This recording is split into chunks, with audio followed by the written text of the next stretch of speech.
ನಮಸ್ಕಾರ ವೀಕ್ಷಕರಿ, ಎಪಿಸೋಡ್ನಲ್ಲಿ ಇವತ್ತಿನ educational updates ಬಗ್ಗೆ ಮಾಹಿತಿ ನೀಡಲು ಹೋಗ್ತಾ ಇದ್ದೇನೆ. ಮುಂದೆ ಹೋಗ್ತಾ ಮುಂಚೆ ಇದುವರೆಗೂ ನೀವು ನಮ್ಮ ಚಾನಲ್ಗೆ ಸಬ್ಸ್ಕ್ರೈಬ್ ಮಾಡಿದ್ದಿಲ್ಲ ಅಂದರೆ ಸಬ್ಸ್ಕ್ರೈಬ್ ಮಾಡಿ ಹಾಗೂ ಬೆಲ್ ಬಟನ್ನ ಪ್ರೆಸ್ ಮಾಡಿ ಮುಂದೆ ಅಪ್ಲೋಡ್ ಮಾಡೋದ ವಿಡಿಯೋಗಳ ನೋಟಿಫಿಕೇಷನ್ಗಾಗಿ ಇನ್ಸ್ಟಾ ಮತ್ತು ಟ್ವಿಟರ್ನಲ್ಲೂ ಸಹ ಫಾಲೋ ಮಾಡಬಹುದು. ಅದರ ಐಡಿ ನಾನು ನಿಮಗೆ ತೋರಿಸ್ತಾ ಇದ್ದೇನೆ.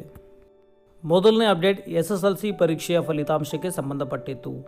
ಜುಲೈ 3ನೇ ತಾರೀಕು SSLC ಪರೀಕ್ಷೆ ಮುಗಿದಿದೆ ಮತ್ತು ಈಗಾಗಲೇ ಎಲ್ಲ ಜಿಲ್ಲೆಯಲ್ಲೂ ಸಹ ಮೌಲ್ಯಮಾಪನ ಬಹುತೇಕ ಮುಕ್ತಾಯವಾಗಿದೆ. ಹಾಗಾಗಿ SSLC ಪರೀಕ್ಷೆಯನ್ನು ಆಗಸ್ಟ್ 6 ಅಥವಾ ಆಗಸ್ಟ್ 8 ಒಳಗಡೆ ಫಲಿತಾಂಶ ಪ್ರಕಟವಾಗಲಿದೆ ಎಂದು ಶಿಕ್ಷಣ ಸಚಿವ ಸುರೇಶ್ ಕುಮಾರ್ ಅವರು ನಿನ್ನೆ ಸುದ್ದಿಗೋಷ್ಠಿಯಲ್ಲಿ ತಿಳಿಸಿದ್ದಾರೆ. ಈಗ ನೋಡೋಣ ಕರ್ನಾಟಕ CETಯ ಅಪ್ಡೇಟ್ ಏನಪ್ಪ ಅಂತಂದರೆ, ನಿನ್ನೆ SOPಯನ್ನು ಅನುಸರಿಸಿ ಪರೀಕ್ಷೆಯನ್ನು ನಡೆಸಿದ್ದು ಆಲ್ಮೋಸ್ಟ್ ಸುಗಮವಾಗಿ ಪರೀಕ್ಷೆ ನಡೆದಿದೆ. ಒಟ್ಟಾಗಿ ಅಲ್ಲಿ ನೋಂದಾಯಿಸಿಕೊಂಡಿರುವಂತಹ ವಿದ್ಯಾರ್ಥಿಗಳ ಸಂಖ್ಯೆ 1,94,419. ಅದರ ಪೈಕಿ ಮೊದಲ ದಿನ ಅಂದರೆ ಜೀವಶಾಸ್ತ್ರಕ್ಕೆ 1,47,491 ಹಾಗೂ ಗಣಿತ ಪರೀಕ್ಷೆಗೆ 1,73,408 ವಿದ್ಯಾರ್ಥಿಗಳು ಹಾಜರಿದ್ದಾರೆ. ಹಿಂದಿನ ವರ್ಷಕ್ಕೆ ಕಂಪೇರ್ ಮಾಡಿ ನೋಡಿದರೆ ಈ ವರ್ಷ ಹಾಜರಾಗಿರುವವರ ಶೇಕಡದಲ್ಲಿ ಸ್ವಲ್ಪ ಇಳಿಕೆಯಾಗಿದೆ. ಹೋದ ವರ್ಷ ಜೀವಶಾಸ್ತ್ರದಲ್ಲಿ ಹಾಜರಾಗಿರುವಂಥ ಶೇಕಡ ನೋಡಿದರೆ 79.90 ಆಗಿತ್ತು, ಮತ್ತು ಆದರೆ ಈ ವರ್ಷ ಜೀವಶಾಸ್ತ್ರದಲ್ಲಿ ಅಲ್ಲಿ 75.89 ಆಗಿದೆ. ಅದೇ ರೀತಿ ಗಣಿತ ಪರೀಕ್ಷೆಯಲ್ಲಿ ಹಾಜರಾಗಿರುವಂಥ ಶೇಕಡ ಹೋದ ವರ್ಷ 91.92 ಆಗಿತ್ತು, ಆದರೆ ಈ ವರ್ಷ 89.22 ಆಗಿದೆ. ಈ ಒಂದು ಶೇಕಡದಲ್ಲಿ ಇಳಿಕೆಯ ಬಗ್ಗೆ ಉನ್ನತ ಶಿಕ್ಷಣ ಸಚಿವರಿಗೆ ಕೇಳಿದರೆ, ಈ ವರ್ಷ PU ಫಲಿತಾಂಶ ಬಂದ ಬಳಿಕ CET ನಡೆಸುತ್ತಿರುವುದರಿಂದ ಫೇಲ್ ಆಗಿರುವಂಥ ವಿದ್ಯಾರ್ಥಿಗಳು ಹಾಜರಾಗದೆ ಉಳಿದಿರುವುದರಿಂದ ಗೈರು ಸಂಖ್ಯೆ ಹೆಚ್ಚಾಗಲು ಕಾರಣ ಅಂತ ಉನ್ನತ ಶಿಕ್ಷಣ ಸಚಿವರು ಹೇಳಿದ್ದಾರೆ. ಹಾಗೂ ಕರ್ನಾಟಕ CET ಫಲಿತಾಂಶದ ಬಗ್ಗೆ ಮಾತನಾಡಿದ ಅವರು 15ರಿಂದ 20 ದಿನಗಳೊಳಗೆ ಫಲಿತಾಂಶ ಬರಲಿದ್ದು ವಿದ್ಯಾರ್ಥಿಗಳಿಗೆ ಸಮಸ್ಯೆ ಆಗದಂತೆ ಫಲಿತಾಂಶ ನೀಡಲಿದ್ದೇವೆ.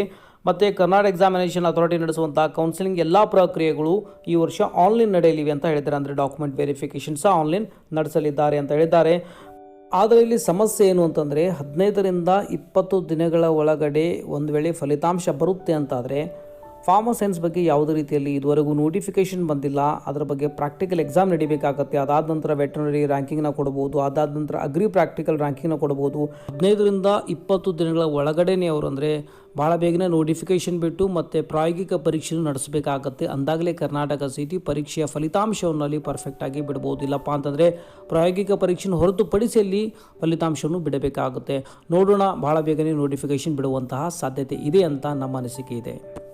ಈಗ ನೋಡೋಣ, ನಾಟಕ್ಕೆ ಸಂಬಂಧಪಟ್ಟ ಹಾಗೆ ಒಂದು ಅಪ್ಡೇಟ್ ಇದೆ. ಅದೇನಪ್ಪ ಅಂತಂದರೆ, ಆರ್ಕಿಟೆಕ್ಚರ್ ಬರೆಯುವಂತಹ ವಿದ್ಯಾರ್ಥಿಗಳಿಗೆ ಇಲ್ಲಿ ನಾಟ ಪರೀಕ್ಷೆಯನ್ನು ಬರೀಬೇಕಾಗುತ್ತೆ. ಅಂದರೆ ಪಾರ್ಟ್ ಎನಲ್ಲಿ ಪರೀಕ್ಷೆ ಪ್ಯಾಟರ್ನ್ ಬಗ್ಗೆ ಮಾತನಾಡಿದರೆ ಪಾರ್ಟ್ A ಮತ್ತು ಪಾರ್ಟ್ B ಅಂತ ಇರುತ್ತೆ. ಪಾರ್ಟ್ ಎನಲ್ಲಿ ಡ್ರಾಯಿಂಗ್ ಟೆಸ್ಟ್ ಇದು ಆಫ್ಲೈನ್ ಎಕ್ಸಾಮ್ ಇರ್ತಾ ಇತ್ತು.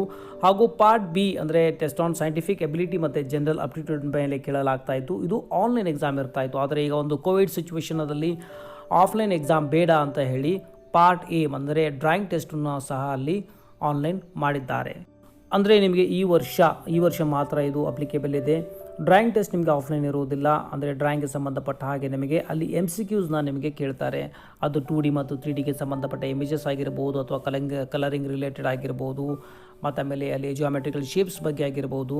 ಸೊ ಹಾಗಾಗಿ ನಾನು ನಿಮಗೆ ಸ್ಕ್ರೀನ್ ಮೇಲೆ ತೋರಿಸ್ತಾ ಇದ್ದೇನೆ. ಇದನ್ನು ನಿಮಗೆ ಲಿಂಕ್ ಕೊಟ್ಟಿರ್ತೇನೆ ಕಮೆಂಟ್ ಸೆಕ್ಷನಲ್ಲಿ. ಅದನ್ನು ಹೋಗಿ ಡೌನ್ಲೋಡ್ ಮಾಡಿಕೊಂಡು ನಾನು ತೋರಿಸ್ತಿರೋದನ್ನು ಕಂಪ್ಲೀಟಾಗಿ ನೋಡಿ. ಇದು ನಿಮಗೆ ಸಿಲೆಬಸ್ ಇದ್ದಂಗೆ, ಇದರ ಮೇಲೆ ನೀವು ವರ್ಕ್ ಮಾಡಬೇಕಾಗುತ್ತೆ.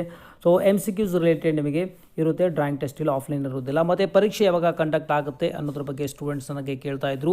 ಮೊದಲ ಟೆಸ್ಟ್ ಇಲ್ಲಿ ಆಗಸ್ಟ್ 29ರಂದು ನಡೆಸಲಾಗುವುದು. ಮತ್ತು ಎರಡನೇ ಟೆಸ್ಟ್ ಬಗ್ಗೆ ಏನೋ ಯಾವುದೇ ರೀತಿ ಮಾಹಿತಿ ಬಂದಿಲ್ಲ. ಸೊ ಇದು ಆಗಿತ್ತು ನಾಟಕಕ್ಕೆ ಸಂಬಂಧಪಟ್ಟ ಹಾಗೆ ಅಪ್ಡೇಟ್. ಇದು ಇವತ್ತಿನ ಅಪ್ಡೇಟ್. ಮತ್ತು ನಿಮಗೆ ಕರ್ನಾಟಕ CET ಕೀ ಆನ್ಸರ್ಸ್ ಆಗಿರ್ಬೋದು ಮತ್ತು ಎಜುಕೇಷನಲ್ ಅಪ್ಡೇಟ್ಸ್ಗಾಗಿ ನೀವು ನಮ್ಮ ವೆಬ್ಸೈಟ್ karnataka.pul.com ವಿಸಿಟ್ ಮಾಡ್ಕೊಳ್ಬೋದು. ಈ ವಿಡಿಯೋದಲ್ಲಿ ಇಷ್ಟೇ. ಮತ್ತೆ ಸಿಗೋಣ ಮತ್ತೊಂದು ಎಜುಕೇಷನಲ್ ಅಪ್ಡೇಟ್ನೊಂದಿಗೆ. ಅಲ್ಲಿವರೆಗೂ ಟೇಕ್ ಕೇರ್, ಬಾಯ್.